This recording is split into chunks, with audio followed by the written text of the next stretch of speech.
Olá! Hoje a gente vai fazer uma coisa bem legal, um 2 em 1.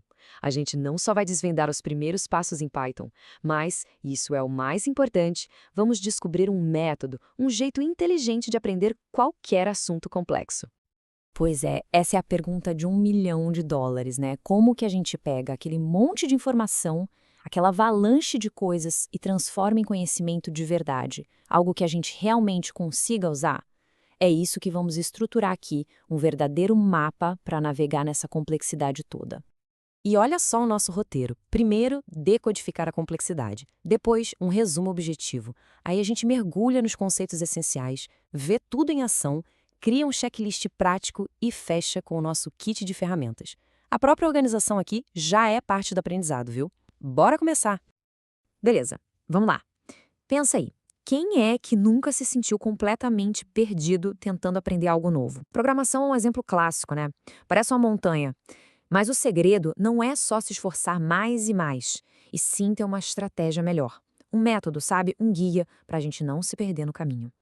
E é exatamente aí que entra o nosso framework. Pensa nele como a nossa receita de bolo. Um passo a passo claro que dá para repetir sempre e que transforma aquele assunto super complexo em algo que, opa, agora sim, agora eu entendi. Então, esse nosso método tem 4 passos bem simples. Primeiro, a gente resume para ter aquela visão geral. Segundo, a gente desvenda os conceitos principais, as peças do quebra-cabeça. Terceiro, a gente vê em ação, com exemplos práticos. E por fim, o mais importante, a gente entra em ação, bota a mão na massa. Vamos aplicar isso agora com o Python. Beleza, então. Chegou a hora do nosso segundo passo. Vamos desvendar os conceitos essenciais. Pensa neles como se fossem os tijolinhos, sabe? A base de tudo na programação com Python. E o conceito mais fundamental de todos é esse aqui: variáveis. É super simples. Olha só, é basicamente um nome que a gente dá para uma caixinha onde a gente guarda alguma informação. Um detalhe importante: o sinal de igual aqui não quer dizer é igual a. Ele significa recebe. A caixinha da esquerda recebe o valor da direita. Essa ideia é o coração da programação. E o que a gente pode guardar nessas caixinhas? Bom, o primeiro tipo de dado é o int, de inteiro. É qualquer número que não tenha vírgula, seja positivo ou negativo. 10, menos 50, 3.200. Se não tem casa decimal, para o Python é um int. Legal! Mas e se a gente quiser guardar um texto, um nome, uma frase? Aí a gente usa string, de string. Pode ser só uma letra, uma palavra, um parágrafo. O pulo do gato aqui é o seguinte: tem que estar sempre, sempre, entre aspas. Simples ou duplas, tanto faz. É o jeito de avisar o Python: ei, isso aqui é texto. E para fechar os tipos básicos, temos o bool, ou booleano. Esse aqui só pode ter 2 valores. Ou é true, que é verdadeiro, ou é false, que é falso. E só. Parece simples, né? Mas é com isso que a gente constrói toda a lógica de um programa. É a forma do computador responder perguntas de sim ou não. Ok, a gente já tem os dados. Como a gente manipula eles? Com operadores. Pensa neles como nossas ferramentas. Os aritméticos fazem as contas.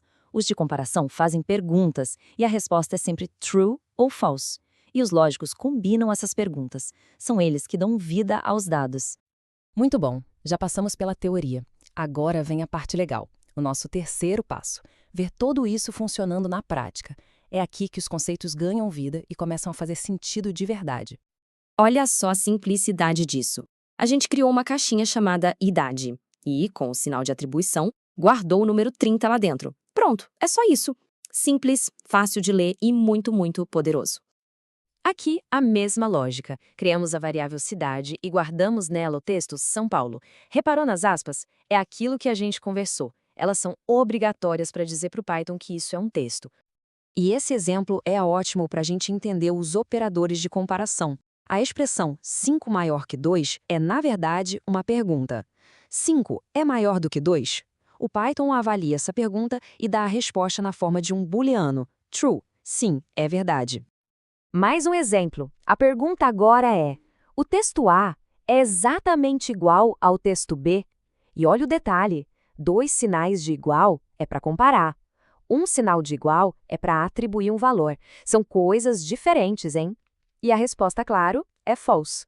Chegamos no último passo, e talvez o mais importante de todos: colocar a mão na massa. Conhecimento parado na cabeça não vira habilidade de verdade. A gente precisa praticar. Então, bora testar o que a gente acabou de ver.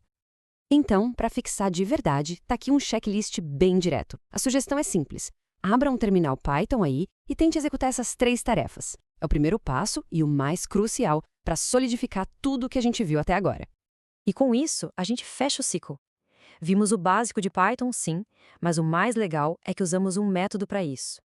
Agora vamos só recapitular esse método, porque ele é a verdadeira ferramenta para levar daqui.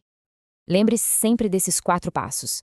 Para qualquer assunto novo, comece com um resumo geral. Depois, mergulhe nos conceitos-chave. Em seguida, procure exemplos práticos. E, finalmente, aplique o conhecimento.